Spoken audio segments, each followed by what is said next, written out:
नमस्कार साथियों। चलिए आज हम लोग जो है बहुपद में डिस्कस किए हुए थे कि शून्य कैसे निकाला जाता है, शून्यकों का गुणांक कैसे निकाला जाता है, बहुपद कैसे, अगर दो शून्य दिया हुआ हो बहुपद कैसे निकाला जाता है।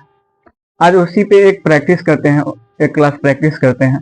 और ये हमारा एक क्वेश्चन है, चलिए देखते हैं। क्वेश्चन है, यदि कोई बहुपद P x square minus 5x minus 6 में x इक्वल टू 4 के लिए बहुपद का मान क्या होगा। तो ऐसे क्वेश्चन में कुछ नहीं करना है, सिर्फ और सिर्फ क्या करना है, पी एक्स में क्या करना है, x का जो मान है वो x क्या करना है, पुट कर देना है, और जो मान होगा वही उसका मान हो जाएगा। चलिए जैसे देखते हैं, हल क्या है, p x equal to x square minus 5x minus 6, ठीक है। और यहाँ पर देखिए x इक्वल टू कितना है, 4 है। तो P4 के लिए क्या हो जाएगा, 4 का पावर 2 माइनस 5 इंटू 4 माइनस 6, ये हुआ 4 का स्क्वायर करेंगे तो क्या हो जाएगा, 16 माइनस 20 माइनस 6। और यहाँ देखिए आपको माइनस और माइनस वाला एक साथ है, तो क्या करेंगे हम लोग जो है इसको एक साथ कर लेंगे। तो 16 माइनस क्या हो जाएगा आपको 26, क्या हो जाएगा 26। और 16 में माइनस करेंगे 26, क्या 16 में माइनस करेंगे 26 तो माइनस क्या हो जाएगा, आपको हो जाएगा कितना 10। तो ये हो जाएगा इसका आंसर। चलिए आगे और क्वेश्चन, एक और क्वेश्चन है आगे जो है, इसमें क्वेश्चन है कि जो है दो शून्य दिया हुआ है और उस दो शून्यकों का योग और योगफल दिया हुआ, तो उसमें एक ऐसा बहुपद। तो चलिए हमने एक क्वेश्चन देख लिया है, अब दूसरा क्वेश्चन है कि यदि बहुपद 2x square minus 3x plus के शून्यकों का गुणनफल -3 दिया है तो k का मान ज्ञात करें। चलिए इसमें हम लोग देखते हैं, मान लीजिए a क्या है, a 2 है, b -3 है और c बराबर 1 है। क्या है, c बराबर 1 है। अब इसमें क्या पूछ रहा है हमसे कि जो है k का मान, शून्यकों का गुणनफल क्या है। तो देखेंगे पहले शून्यकों का गुणनफल, शून्यकों का गुणनफल क्या होता है, तो c/a होता है, c/a।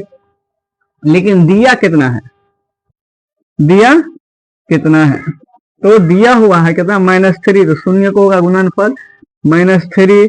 लेकिन होता कितना है c/a, तो c कितना है 1, क्या है 1। a का मान कितना है, सॉरी c का मान कितना है, c का मान k हो गया, तो c का मान k और a का मान हो गया 2।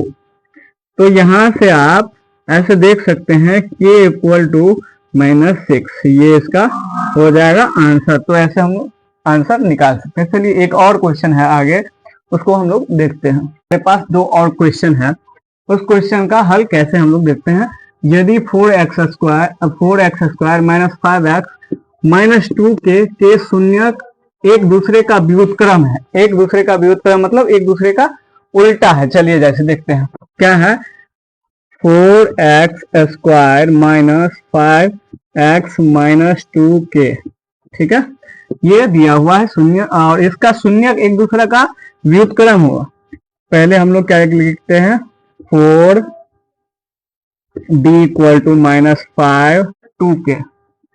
इसमें हमें k का मान निकालना है, लेकिन दिया हुआ क्या है, दिया है, क्या दिया हुआ है कि शून्यक एक दूसरे का व्युत्क्रम। मान लीजिए कि शून्यक, पहला शून्यक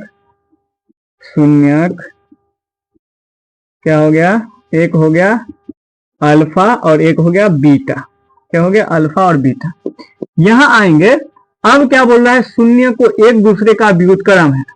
तो मान लीजिए कि यहाँ पे शून्य अल्फा है, तो इसका क्या होगा, व्युत्क्रम है, तो ये हो जाएगा आपको 1/अल्फा। मतलब व्युत्क्रम का मतलब क्या होता है, उल्टा। तो यहां से अब हम क्या करते हैं, चूंकि शून्यकों का गुणनफल लेते हैं, शून्यकों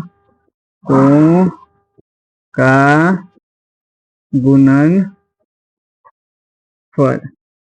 शून्यकों का गुणनफल क्या होता है, अल्फा और अल्फा इंटू जो है बीटा। मतलब पहला शून्य क्या है, अल्फा, और ये हो गया 1/अल्फा। तो देख लेंगे यहां से अल्फा इंटू 1/अल्फा। लेकिन शून्यकों का गुणनफल क्या होता है, c/a होता है। क्या होता है, c/a। तो c/a क्या हो गया आपको, c क्या हो गया, -2k, a का मान क्या है 4, इक्वल टू, यहां से इसको काट दिए तो क्या बचेगा 1। तो यहां हो जाएगा -2k इक्वल टू 4। अब यहां आंसर क्या हो जाएगा, k इक्वल टू 4/-4/2, ये हो जाएगा -2, ये हो जाएगा इसका आंसर।